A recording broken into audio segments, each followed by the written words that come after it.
Paneer tikka food challenge. उस गांव का नाम झगड़ापुर था। उस गांव का नाम जानबूझकर रखा गया था क्योंकि उस गांव में किसी की किसी से नहीं बनती थी। हमेशा झगड़ा करते रहते थे। जहां देखो मारामारी, गाली गलौज चलता रहता था। छोटी छोटी बातों पर भी वो पंचायत बुलाते और गांव के सरपंच तुषार लाल के पास जाते। तुषार लाल उनकी लड़ाई का समाधान ना ढूंढ पाता और बाल नोचकर बैठ जाता था। तुषार लाल को घर पर भी एक सिरदर्द था। वो थी उसकी पत्नी पनीर कुमारी। वो अपने नाम के अनुकूल हर रोज घर पर तीनों वक्त पनीर टिक्का बनाकर तुषार लाल को खिलाती थी।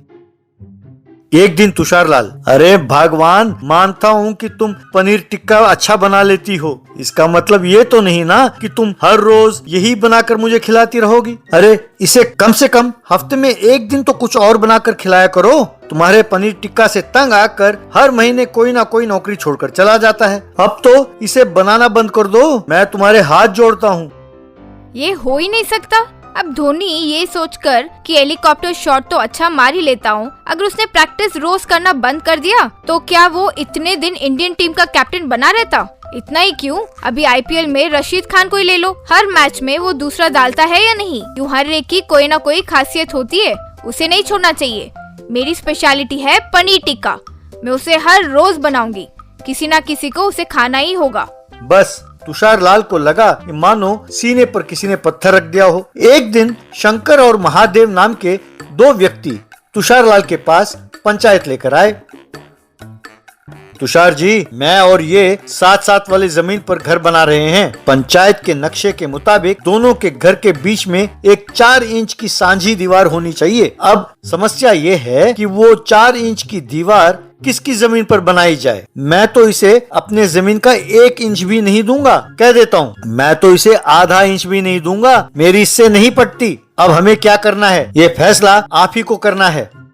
अरे भाई, शंकर महादेवन की तरह मिलजुल कर रहने के बजाय ये तुम 4 इंच के लिए इतना लड़ाई क्यों कर रहे हो? इस समस्या का एक ही समाधान है, सिक्का हवा में उछालते हैं। जो हारेगा उसकी जमीन पर दीवार बनेगी। यूं कह रहा था कि अंदर से उसकी पत्नी, ए जी, पनीर टिक्का तैयार है, कहकर आवाज दिया। तब तुषार लाल को एक अद्भुत उपाय सूझा। तुषार उन दोनों से, भाई कॉइन टॉस करना तो बहुत सरल सा काम है, इसीलिए तुम दोनों का एक मुकाबला करते हैं। उसमें जो जीतेगा वो उस 4 इंच को बचा लेगा। मंजूर है? ठीक है, कहकर मान गए। तुषार लाल रसोई में गया। थोड़ी देर बाद पनीर कुमारी 2 बड़े प्लेट में पनीर टिक्का ले आई। उन प्लेटों को उन दोनों के सामने रखा। मैं तुम दोनों को 1 घंटे का समय देता हूँ। इस 1 घंटे में जो ज्यादा पनीर टिक्का खाएगा वही विजेता होगा। रेडी, 1 2 3 गो। ऐसा बोलते ही दोनों पनीर टिक्का खाने लगे।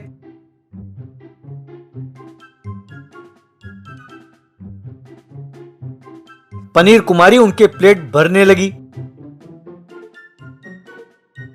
खाओ खाओ, डटकर खाओ। अब जितना चाहो उतना पनीर टिक्का मिलेगा। अब बस डरो नहीं, खाते रहो। वो जबरदस्ती खा रहे थे। एक आधे घंटे बाद दोनों खड़े हो गए। सरपंच जी, मैं और पनीर टिक्का नहीं खा सकता। पहले ही पेट भर गया है और 2-3 टिक्का मेरे गले के पास अटके हुए हैं। सरपंच जी, मैं दीवार मेरे जमीन पर ही बनवाऊंगा। प्लीज मुझे छोड़ दीजिए। मेरा भी यही हाल है। अगर और थोड़ी देर मैंने खाया तो मेरा पेट फट जाएगा। उस दीवार के लिए खर्च होने वाले पैसे मैं ही दूंगा, सरपंच जी। तुषार लाल अपने मन में, अब आया ऊंट पहाड़ के नीचे, यूं सोचकर, ठीक है, आप दोनों ने अच्छा समाधान ढूंढा है, जाइए। इस तरह तुषार लाल छोटे छोटे झगड़े लाने वालों को पनीर टिक्का चैलेंज देने लगा। पनीर कुमारी उन्हें पनीर टिक्का बनाकर खिलाने लगी। वो खा नहीं पाते थे और बहुत परेशान होते थे। कुछ दिनों बाद वो पनीर टिक्का खाने के डर से गांव वालों ने लड़ना झगड़ना बंद कर दिया। सब प्यार से मामला को सुलझाने लगे। एक दिन तुषार लाल पनीर कुमारी से, मैंने कभी नहीं सोचा था कि एक दिन तुम्हारा ये पनीर का टिक्का इस गांव में शांति बनाए रखने में काम आएगा। तुम्हारा ये एहसान जिंदगी भर नहीं भूलूंगा। मेरी ये चिंता दूर हो गई। अब तुम जितना मर्जी पनीर टिक्का खिलाओ, मैं खाऊंगा। नहीं जी, कल ही टीवी में बता रहे थे कि हर रोज पनीर खाने से दिल की बीमारी होती है, इसीलिए अगले 1 साल के लिए केवल उबले हुए सब्जी और पालक की दाल ही मिलेगी आपको खाने के लिए। ये सुनकर तुषारलाल बेहोश हो गया। मिर्ची वाला।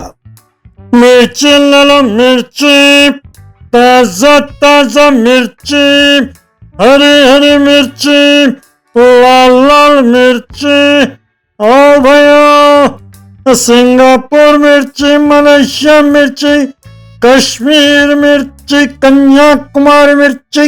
यूं आवाज देता हुआ एक आदमी ठेले पर मिर्ची बेचता हुआ जा रहा था। नाम था उसका लाला। एक बार एक ग्राहक उससे, अरे क्यों भाई, जहां तक मैं जानता हूं मिर्ची सिर्फ 2 किस्म के होते हैं, हरी मिर्च या लाल मिर्च, और तुम ये सिंगापुर मिर्ची, मलेशिया मिर्ची, कश्मीर मिर्ची, कन्याकुमारी मिर्ची, ये तुम वहां से लाकर बेच रहे हो क्या? क्या बात कर रहे हैं साहब, वहां से लाने का तो सवाल ही नहीं उठता, पर हाँ, वहां से बीज मंगवा कर यहाँ खास तौर पर उसे उगाते हैं, इसीलिए उनका स्वाद भी अलग होता है। पता नहीं क्या स्वाद है, कैसा स्वाद है। आजकल मिर्ची बिल्कुल तीखे नहीं है, कहीं भी किसी भी दुकान से खरीदो यही हाल है। अगर तीखापन ना हो तो खाने का स्वाद क्या खाक होगा? ठीक है ठीक है, मुझे 1 किलो लाल मिर्च देना। उसकी इच्छा अनुसार लाला ने उसे 1 किलो लाल मिर्च दिया और उससे पैसे ले लिए। एक और जगह एक औरत, बेटा, ये मिर्ची तीखा है या नहीं? सच कहो, अगर तीखा नहीं तो मुझे नहीं चाहिए, मुझे 3 केजी मिर्ची चाहिए, उसका अचार डालना है। अगर तीखा ना हुआ तो कल जब तुम यहाँ आओगे तो तुम्हें मैं वापस कर दूंगी, मंजूर हो तो ही देना। तीखा?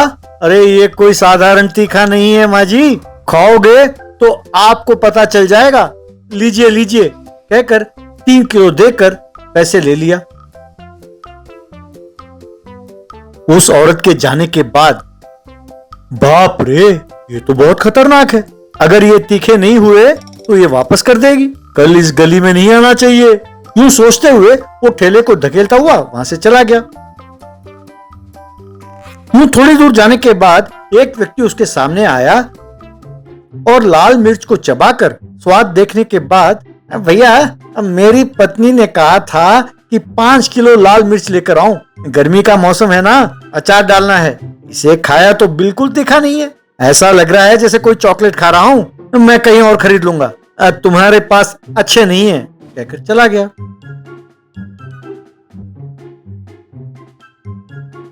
इससे उस रात को घर पर लाला सोच में पड़ गया।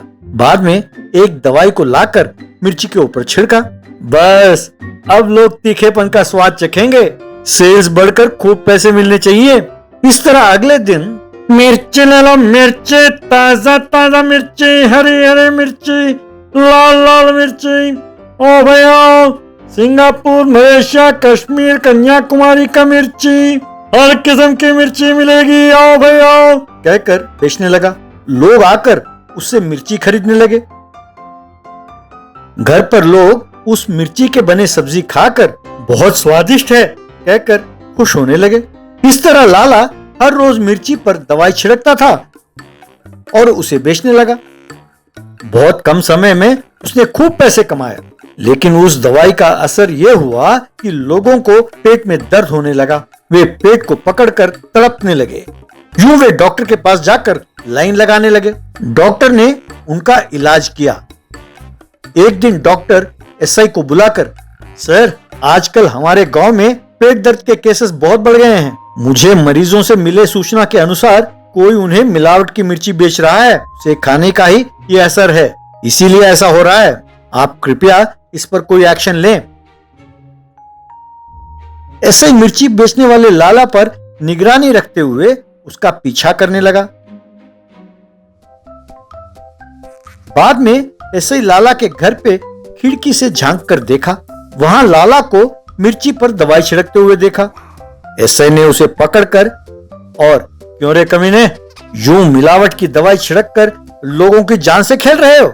जानते हो तुम्हारे वजह से कितने लोग बीमार पड़ गए हैं, कहकर उसे खूब मारा। यूं लाला जेल चला गया।